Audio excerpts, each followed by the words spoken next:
नमस्कार, मैं हूं शबानो सिद्दीकी और आप देख रहे हैं पॉलिटिक्स। आज बात करते हैं प्रधानमंत्री मोदी और उनका अमेरिकी दौरा, जिसके बाद उन पर लगातार तीखे सवाल किए जा रहे हैं। प्रधानमंत्री नरेंद्र मोदी अपने दौरे पर हैं। अमेरिका मीडिया में इस दौरे को लेकर खासी चर्चा है, लेकिन ये चर्चा सिर्फ हमारी मेन स्ट्रीम मीडिया की तरह मोदी गुणगान की नहीं, बल्कि अमेरिकी कांग्रेस में पीएम मोदी के भाषण के बहिष्कार की खबर को भी अमेरिकी मीडिया ने प्रमुखता से जगह दी है। प्रधानमंत्री नरेंद्र मोदी की अमेरिकी यात्रा के दौरान लगातार उनसे अल्पसंख्यकों से भेदभाव और मानवाधिकार उल्लंघन पर सवाल पूछे जा रहे हैं। एक तरह से कहा जाए तो भारत में अल्पसंख्यकों के अधिकारों के मुद्दे ने इस बार प्रधानमंत्री मोदी को पूरी तरह से घेर लिया है। बात यहीं तक नहीं थमी। इस मसले पर अब अमेरिका के पूर्व राष्ट्रपति बराक ओबामा ने भी चिंता जताई है। अमेरिका के पूर्व राष्ट्रपति बराक ओबामा ने एक इंटरव्यू में कहा कि अगर मुस्लिम अल्पसंख्यकों का सम्मान नहीं किया गया तो भारत में अलगाव बढ़ने का खतरा है।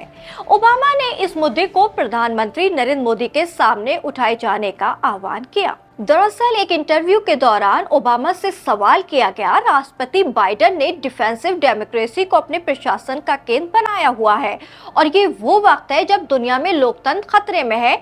इसे तानाशाह और तानाशाही से चुनौती मिल रही है। अनुदार लोकतंत्रों से भी इसे चुनौती मिल रही है। बाइडेन चीनी राष्ट्रपति को तानाशाह कहते हैं।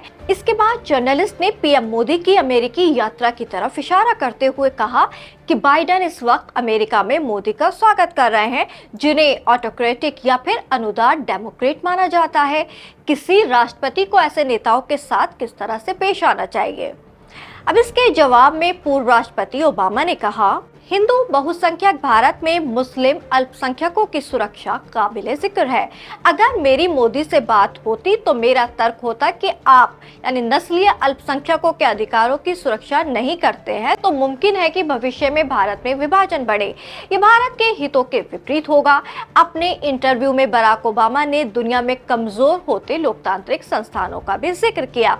उन्होंने कहा कि दुनिया के बेहतर भविष्य के लिए अमेरिकी नेताओं को रास्ता खोजने होंगे। इन सब के बीच अमेरिका की संस्थाओं और एमनेस्टी इंटरनेशनल में भी मोदी की अमेरिकी यात्रा पर सख्त टिप्पणी की है। एमनेस्टी इंटरनेशनल यूएस ने एक बयान जारी कर कहा कि इस यात्रा के दौरान अमेरिका और भारत को दोनों देशों में मानवाधिकार मामलों की खराब हालत पर बात करनी चाहिए।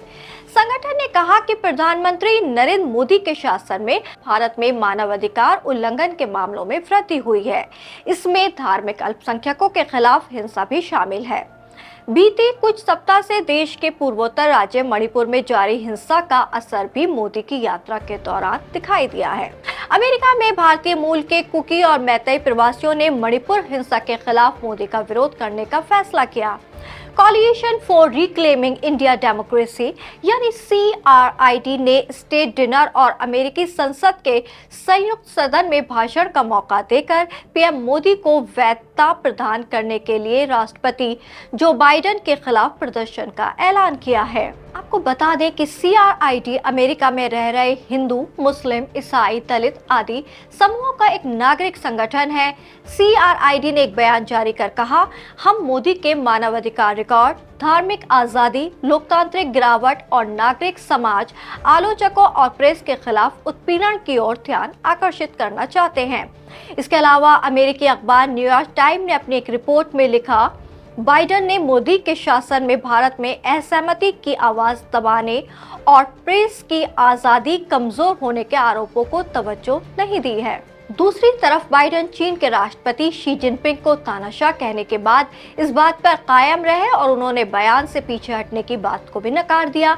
बाइडेन चीन और रूस की आक्रामकता के खिलाफ अपने कुनबे को और बड़ा करना चाहते हैं।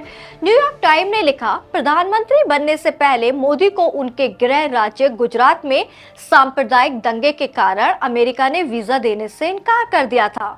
तो आप देख सकते हैं कि पीएम मोदी इस बार लगातार अपने दौरे पर इन सवालों से घिरे हुए हैं। हमारा अपना भारतीय मीडिया तो हमेशा की तरह इन सवालों से हमेशा खुद को दूर किए हुए, लेकिन अब ये सच्चाई अमेरिका में उठने लगी है क्योंकि सच बाहर आता है।